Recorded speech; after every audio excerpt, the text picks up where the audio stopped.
A pandemia do novo coronavírus nos fez adotar algumas medidas de segurança. Uma delas foi substituir o estúdio pelas plataformas de videoconferência. Nessa primeira edição do Rio em Foco, vamos falar sobre os desafios de implantação da Lei Geral de Proteção de Dados, a LGPD, em meio à pandemia causada pela Covid-19.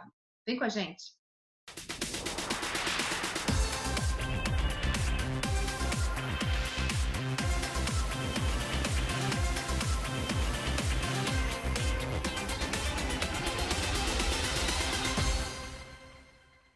Nesse momento de pandemia, ficou clara a necessidade da proteção de dados dos cidadãos.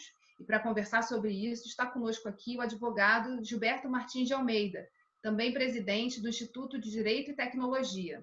Oi, Gilberto. Oi, Geisa, bom dia, tudo bom? Gilberto, a gente precisou, nesse momento de pandemia, mais do que nunca, de acessar todo o mundo digital, né? E aí a Lei Geral de Proteção de Dados, que até então vinha andando de forma mais lenta, e a sua implementação pelas empresas, passou a ser vital. Eu queria que você contasse para a gente alguns casos que já estão acontecendo agora, que levantam essa importância para olhar para esse tema. Geisa, é verdade, tanto que a OAB Nacional acabou de se posicionar dizendo que a LGPD, a lei, ela se tornou mais necessária do que nunca. Em situações, por exemplo, quando os governos estão fazendo rastreamento dos cidadãos, né, para fins do combate à pandemia. Quando o governo dispara ligações telefônicas, quando ele uma medida provisória para obrigar as empresas de telecomunicação a compartilhar dados com o IBGE. Quando o governo estabelece um aviso aos vizinhos de que tem gente infectada nas cercanias. Então, toda essa parte de coleta e tratamento de dados são reguladas pela LGPD, daí a importância dela. Só que hoje a gente ainda não tem autoridade formada, né? Esse tema estava em polêmica, a gente gravou um programa no ano passado sobre isso e andou lentamente até esse momento de pandemia. É verdade. A gente tem, por exemplo, no exterior, a gente vê a importância de uma autoridade, o European Board, que é a entidade que, vamos dizer assim, administra o GDPR, a lei europeia, e também o ICO, que é a que administra a lei inglesa de proteção de dados, foram a público dizendo, olha, quais são os cuidados razoáveis, importantes para fazer esse mapeamento, esse rastreamento. Então, se a gente tivesse uma autoridade nacional, a gente teria uma voz gabaritada para orientar a sociedade. E nessa ausência da autoridade, quem são as referências que os governos devem olhar para poder organizar essa questão dos dados e utilizá-los de forma segura para o cidadão? Essa é uma pergunta excelente, porque, embora a LGPD não tenha entrado em vigência plena, que está previsto para agosto, né, já existem leis, como, por exemplo, o Marco Civil da Internet, que já tem artigos sobre proteção de dados pessoais, que estão sendo usados, inclusive, pelo Ministério da Justiça e pelo Ministério Público para já fazer investigações. A gente tem, por exemplo, a situação do Zoom, né? Ferramenta de videoconferência, que estava com alguns problemas de vazamento de dados, de compartilhamento de dados com o Facebook, etc. Então, o Ministério da Justiça já disparou uma investigação em relação ao Zoom, super recente agora, apesar da LGPD não estar em vigor. Por quê? Porque, do ponto de vista do Código de Defesa do Consumidor, tem 30 anos, e do ponto de vista do Marco Civil da Internet, que já tem alguns anos, 4, 5 anos, são leis que já estão em vigor, que já estão sendo usadas, independente da LGPD ser adiada ou não. E qual tem sido o posicionamento das empresas? Porque a gente sabe que para a implementação da Lei Geral de Proteção de Dados, as empresas precisam tomar uma série de medidas, e isso requer investimentos. Na sua opinião, pelo que o senhor tem observado, as empresas continuam nesse caminhar, olhando para a possibilidade de agosto ser o momento de implementação assim, total? Geis, o que eu tenho percebido assim, muito claramente é que as empresas já vinham no embalo de preparação, né? E como o calendário previa agosto, as empresas que já começaram, por exemplo, desde o ano passado, já estão numa fase avançada. Então, uma parte dessas empresas, talvez sejam empresas de porte médio para grande, e elas estão prosseguindo, né? Nesse momento, por exemplo, eu estou fui convidado a participar como escritório de 2 licitações de escritório de advocacia para projetos de LGPD. Então, as empresas não estão segurando, não estão retendo esses projetos, pelo contrário, estão indo à frente.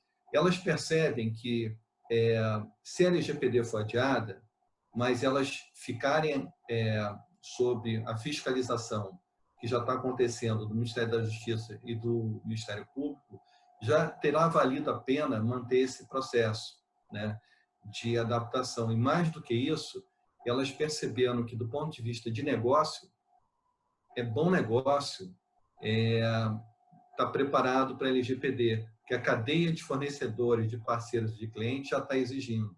Os investidores estão exigindo. Então, independente de ser uma questão legal, passa a ser uma questão comercial também.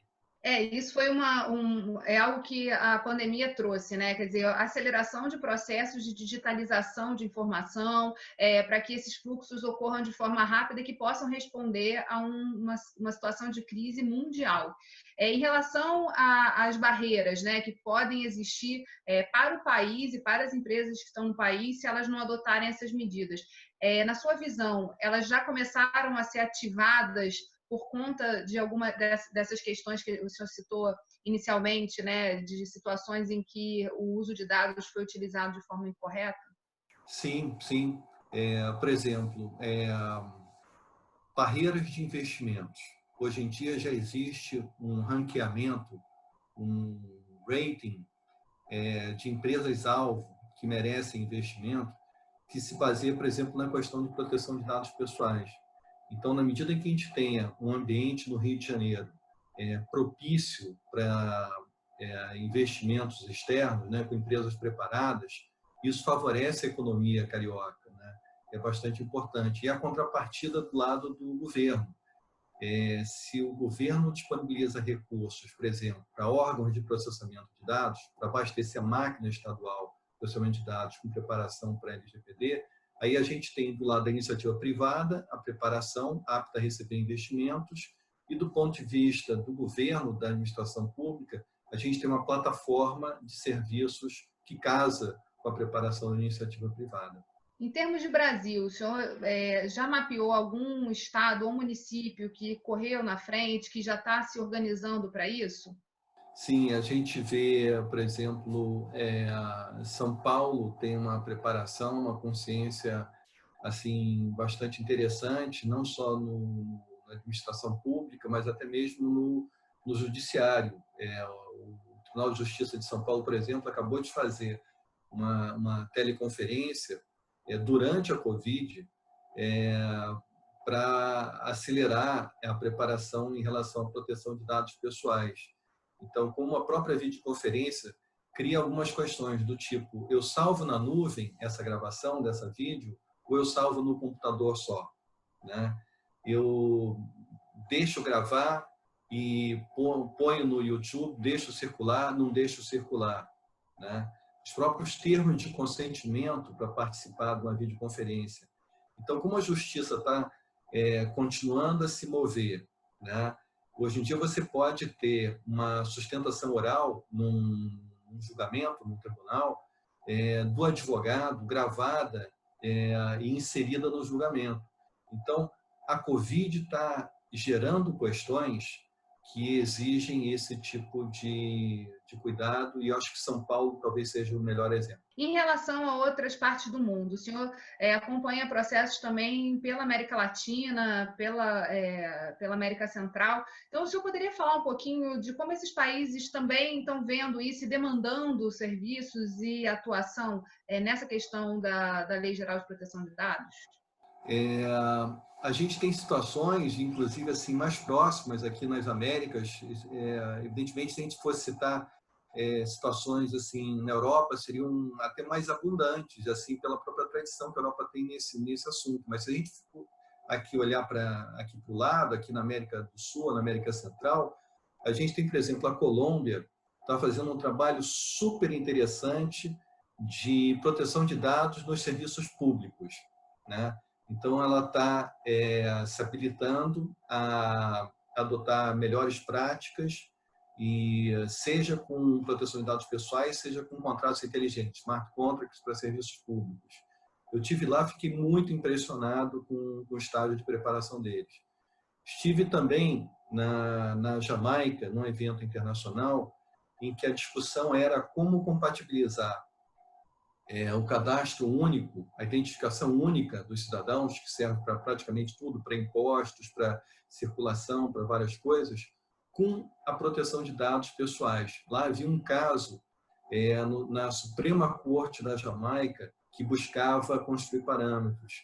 Então, quando a gente tem aqui no Brasil 2 decretos recentes que tratam da criação de um cadastro básico do cidadão, né, e que isso tem inclusive uma ligação com a LGPD explícita.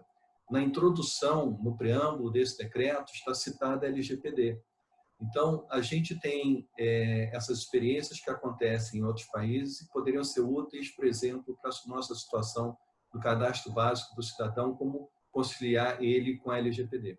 Esses debates já estão ocorrendo, quer dizer, já há uma demanda também, a participação e a discussão mais profundamente desse tema, seja com Brasília, seja nos estados? Eu acho que ainda a discussão está um pouco setorizada e, assim, em alguns estados e na comunidade ligada à proteção de dados pessoais. Eu percebo que no plano federal, alguns ministérios estão mais sensíveis, especialmente o Ministério da Ciência e Tecnologia, o Ministério da Saúde, obviamente, e o Ministério da Economia, que percebe a importância da proteção de dados pessoais do ponto de vista de investimentos, atração de investimentos e tudo mais. Mas a gente precisava realmente que a autoridade nacional fosse constituída, porque ela definiria uma série de questões. Por exemplo, empresas de porte pequeno, que têm mais dificuldade para se preparar. A LGPD diz que a autoridade nacional pode regular quais são as que precisam nomear um encarregado, DPO, uma pessoa específica para administrar, e quais empresas que não precisam. Então, se a autoridade nacional estiver constituída, ela já pode regulamentar esse tipo de questão, limpando o caminho para a implementação assim já com mais certeza.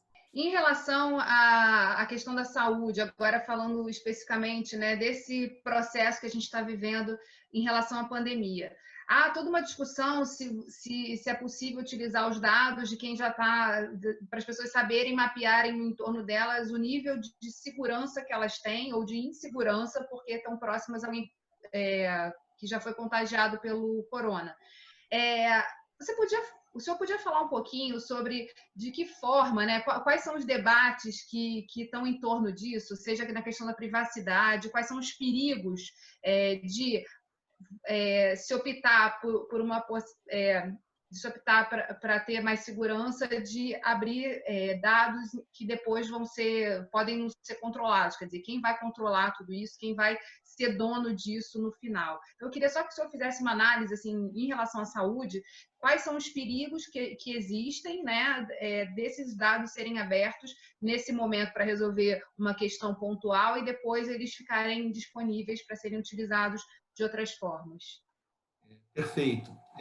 Dados de saúde são considerados pela lei como dados pessoais sensíveis, então por isso precisam de um cuidado maior. Nas melhores práticas internacionais, todo mapeamento de dados de saúde pelos governos durante a pandemia precisa observar as seguintes cautelas básicas. Primeiro, a finalidade. Aquela coleta ser direcionada exclusivamente para o tratamento da pandemia, se esse é o objetivo. A mitigação, né? Obter um mínimo de dados. Então, por exemplo, num acordo entre o governo e as empresas de telefonia, né? Obter dados anonimizados, porque aí se mitiga, né? Se evita uma identificação maior, né? Também a questão do prazo de guarda. Se diz como é que alguém baixa uma regulamentação para durar enquanto vigente aí a pandemia, enquanto ocorre a pandemia, se não tem um artigo, um dispositivo dizendo que cessada a pandemia, cessa a guarda daqueles dados, né? Então, o prazo de guarda definido é outro cuidado importante. Então, a gente vê que são questões básicas que, aliás, estão refletidas nos princípios que a lei consagra, princípio da finalidade, adequação, mitigação, etc., né? São coisas muito básicas e que devem vir, assim, previstas nessas leis. O Supremo Tribunal Federal já tem apreciado questões, por exemplo, de competência, pelo menos num habeas corpus coletivo de São Paulo e outro daqui do Rio de Janeiro, né? E o Supremo está dizendo o seguinte: está na Constituição que cuidar da saúde é uma competência concorrente dos estados e municípios, né? E a própria lei LGPD, no parágrafo único do artigo 1º, ela fala que as normas gerais são nacionais.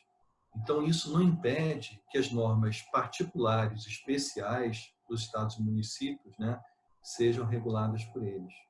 Então, há uma possibilidade dos estados atuarem nessa questão, garantindo a segurança dos seus cidadãos.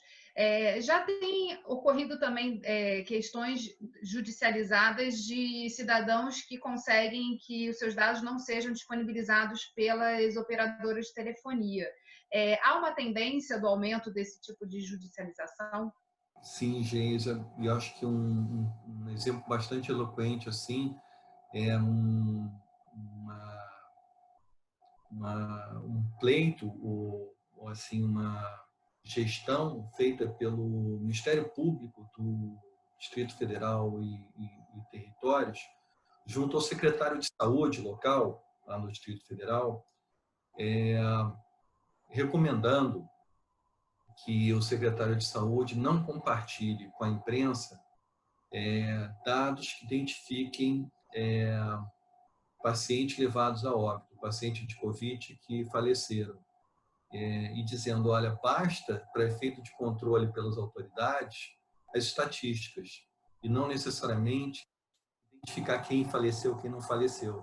Então, esse cuidado, assim, na divulgação da saúde é uma questão que, se não observada, como, por exemplo, o Ministério Público recomendou ao secretário de Saúde, o passo seguinte seria uma judicialização. E a mesma coisa pode acontecer pelos cidadãos diretamente, independente do Ministério Público. Também estão acontecendo gestões na Câmara Federal, no Senado, para adiar essa data de agosto, jogar para frente. O senhor já tinha falado anteriormente, né, que a OAB Nacional já se manifestou falando da importância de que a autoridade seja definida e que essa lei, então, seja cumprida no período definido anteriormente, né, até agora, pelo menos, que é agosto. Como estão sendo essas articulações? Já há movimentos junto à Câmara e ao Senado para falar desse assunto e para alertar para a importância de não adiar essa data? Já, além da OAB Nacional, o Ministério Público também se posicionou no sentido do não adiamento, a importância do não adiamento. Eu vejo que existem, na verdade, vantagens e desvantagens de cada opção, né? E existe uma certa politização dessa pauta, né? Vantagens e desvantagens. Adiar permitiria às empresas fazerem uma preparação final em condições normais, diferente das condições que a gente tem hoje, todo mundo à distância, em videoconferência, etc., né? E desvantagem, passar isso para 2021 poderia ser uma forma de interromper processos, né? E causar uma perda de eficiência, né? Eu acho que talvez, como a gente tem essas vantagens e desvantagens, o ponto intermediário seria mais provavelmente um ponto de equilíbrio. E esse ponto de equilíbrio por exemplo, num projeto de lei que está no Congresso, que diz não vamos adiar a entrada em vigência, vamos adiar apenas as penalidades, a aplicação das penalidades. Então, haveria um prazo de carência para aplicação de penalidades. Por quê? Porque de certa forma, é a primeira vez que tem um sistema de proteção de dados pessoais introduzido no país de uma forma tão completa por uma lei, né? E no período da Covid. Então, acho que o ponto de equilíbrio é não adiar a entrada em vigência e sim apenas as penalidades. Em relação ao Rio de Janeiro, né, no programa que a gente gravou anterior, a gente falava das oportunidades para o Estado de adotar, das empresas adotarem, do governo adotar, da gente ter um olhar estratégico para essa questão da Lei Geral de Proteção de Dados.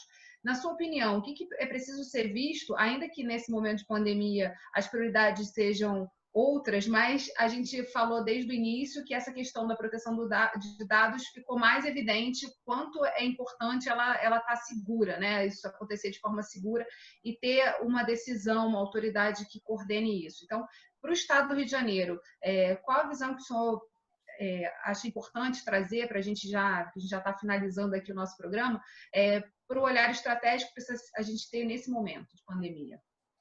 Pois é, o Rio tem essa vocação, está no DNA do Rio, gerar informação, dados, cultura, né? O Rio é um polo nesse sentido, então economia de serviços e tudo mais.